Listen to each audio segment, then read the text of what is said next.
thing with everything that I've done, right? There's missteps, there's times when you shift from one role to another because it didn't work out. But sometimes in our stories, that doesn't come out. Because, of course, in a newspaper article, firstly, nobody has time. And they're also emphasizing the achievement.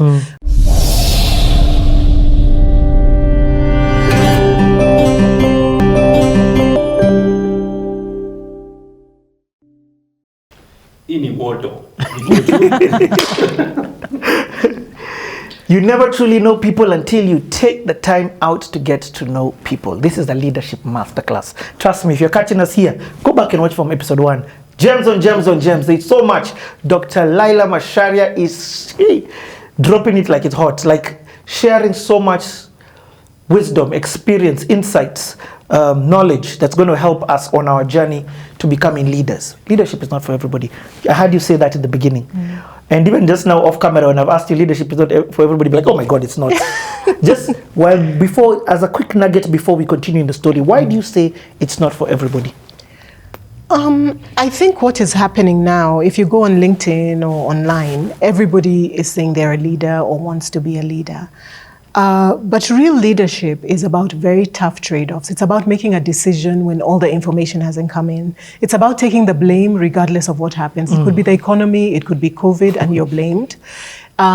It's about also sometimes eating last, right? Like, for example, if you're a founder, sometimes you make sure everybody on payroll is paid, even when the founders have not gotten their return. Would you say that one again, please? For the entrepreneurs. So this is leadership, and leadership is I say you should approach it with fear and trembling. And if there's a group and you're asked who's going to lead, sometimes let other people do it and you enjoy followership. And so there's actually a lot of work and conversations and a big field of study now that's starting around what is followership. How do we can talk about this in the national context, right? We can all say it's our leaders, and you can also look at the US and the election that has just passed. If you have an issue with the election, I mean, you could blame the person who's been elected, but one of my friends was saying it's not a leader problem, it's a neighbor problem. Ask your neighbor, why did you vote for this guy? What's going on with you? Let's understand your pain and what you're trying to tell us with this vote. Or, what is it that I'm missing? It's a neighbor problem. So the same thing, if we say that we don't like the direction our country or our continent is going in, we could talk about the leaders, but we can also say as followers, are we worthy followers? Are we, they say a good follower is high support, high challenge, right? So if you're a leader and you're supported by followers of a certain caliber, your leadership will never come into its own.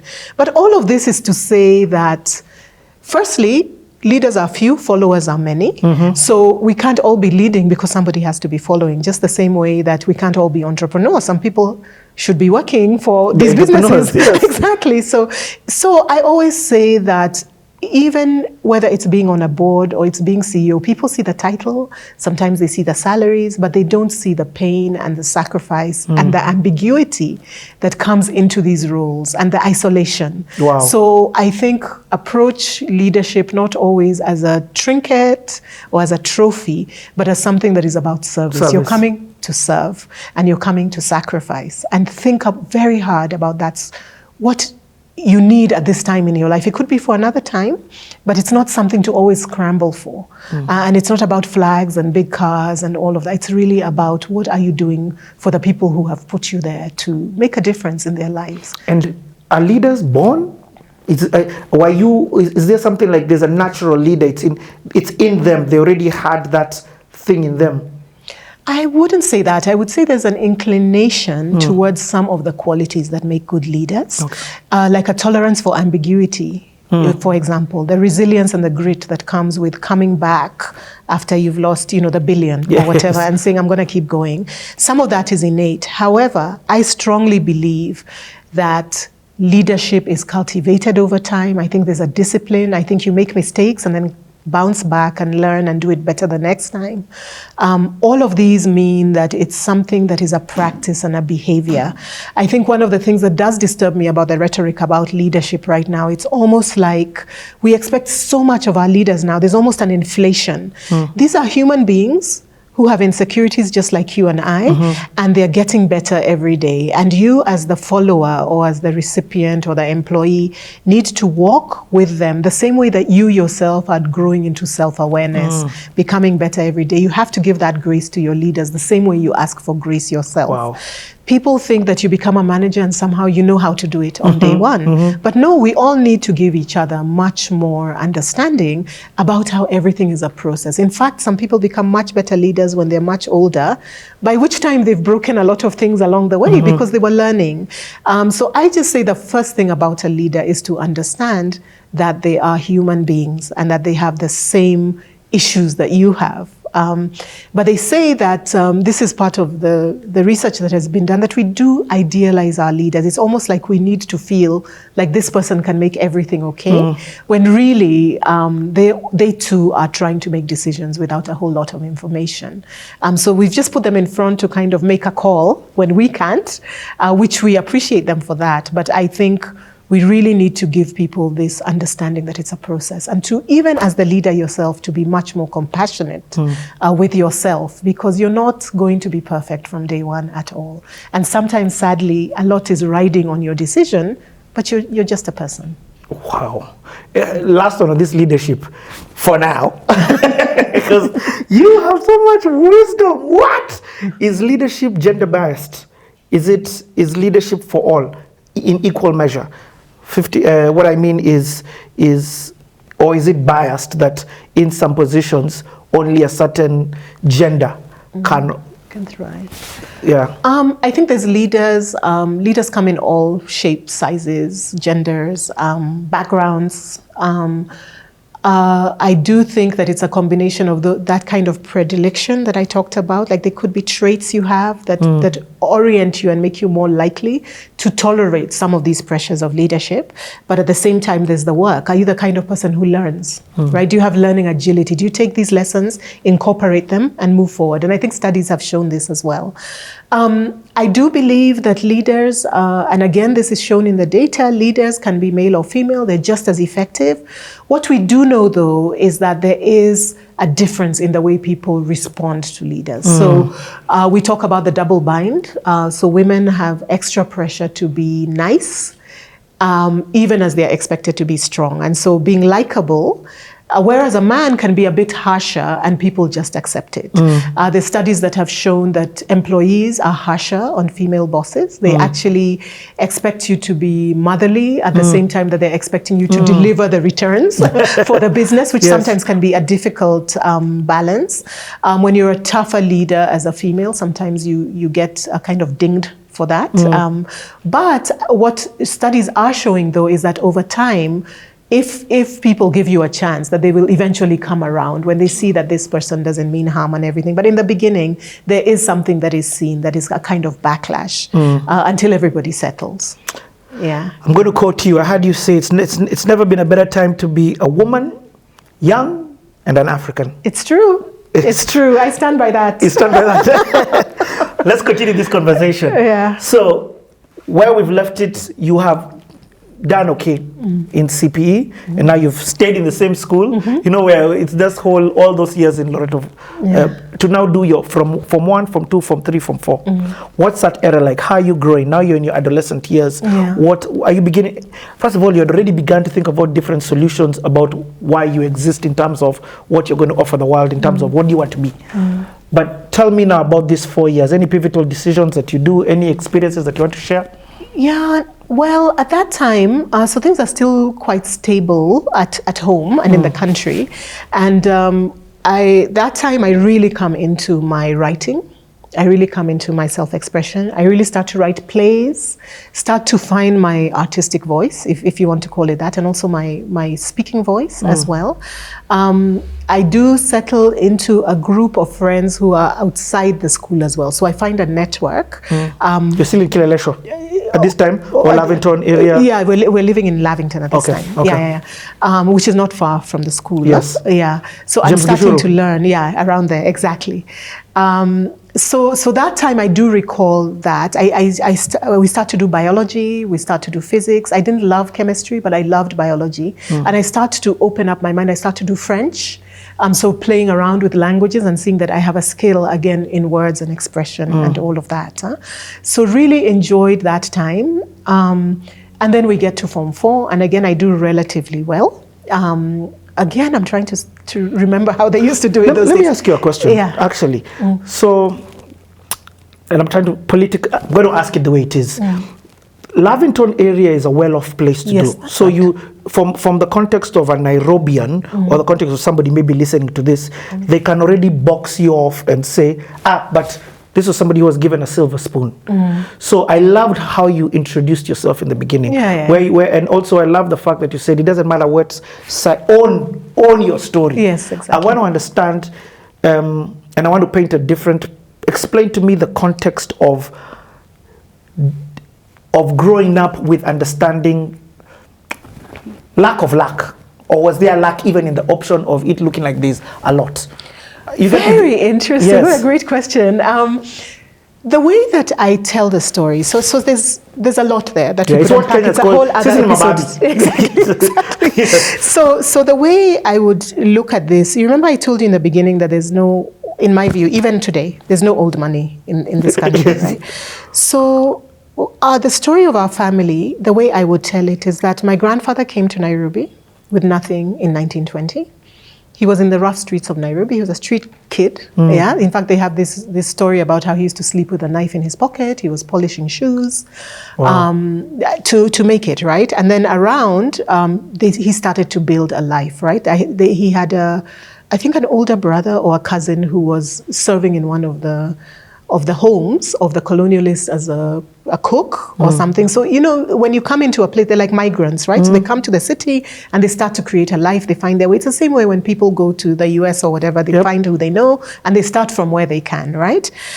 So that's the story. And this man starts to build a life slowly over time in this very tumultuous context, right? Eventually he gets to a point where he's able to marry. By that time they say, either mid to late 30s, by the time he can pull things together to do that. Which is late in that context. Yeah. Eventually ends up having a kiosk, which he, manages.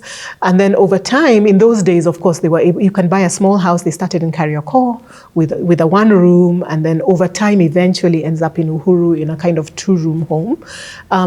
In between that, there's Shauri Moyo, so you can a very, gradual lift. And at that time, my mother's a baby and is born at what is now Pumwani, and then eventually she goes to the university, does well in school, eventually goes to the university, and she's growing up partially in Murang'a, right? So to balance things, his wife kind of goes back to the rural area, and she's raising the family there as he's working here. So a story that is very familiar to very many people. And as we're growing up, now we've become what you would call middle class, as our parents then are professionals and trying to build this life. But number one, as many people know, we're calling it black tax now, but you're not succeeding on your own, right? You're not, because you're putting everybody through school. You are called upon to be the safety net, not just for your own siblings and this family of choice, now your own children. There's also a much grander extended family that you're supporting. So people in those situations never really felt financially secure. I can say that for sure. And even now, if you look around, there's still that sense. And that's why I'm saying until there's a few more generations, people never really relax.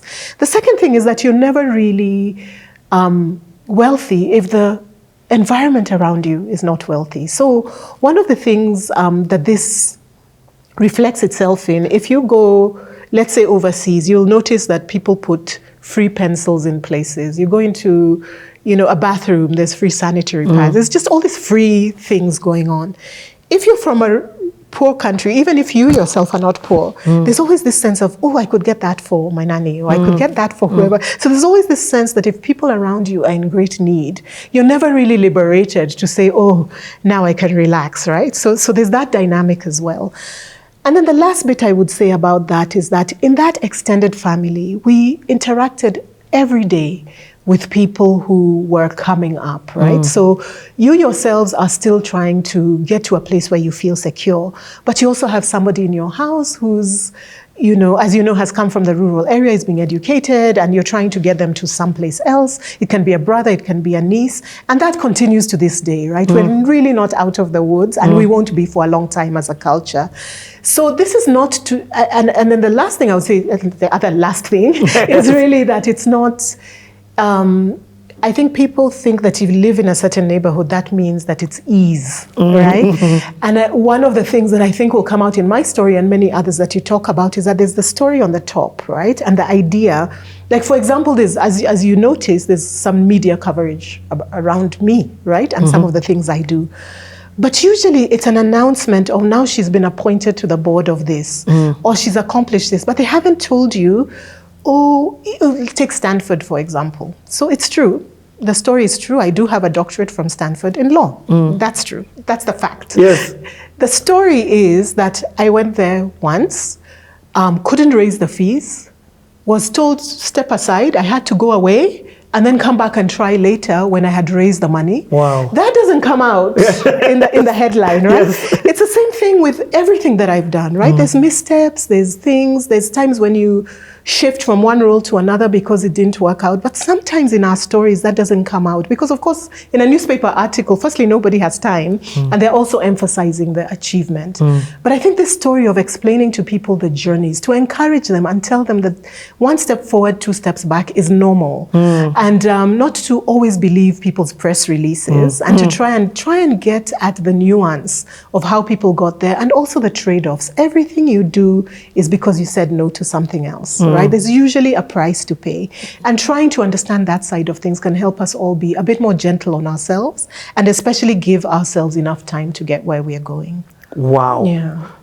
Opportunity cost, I've heard you mention that. Lots of that. People see the glory, but people don't know the story. Yeah. But few know the story. Yeah. Lastly, and everything has a price. Everything has a price.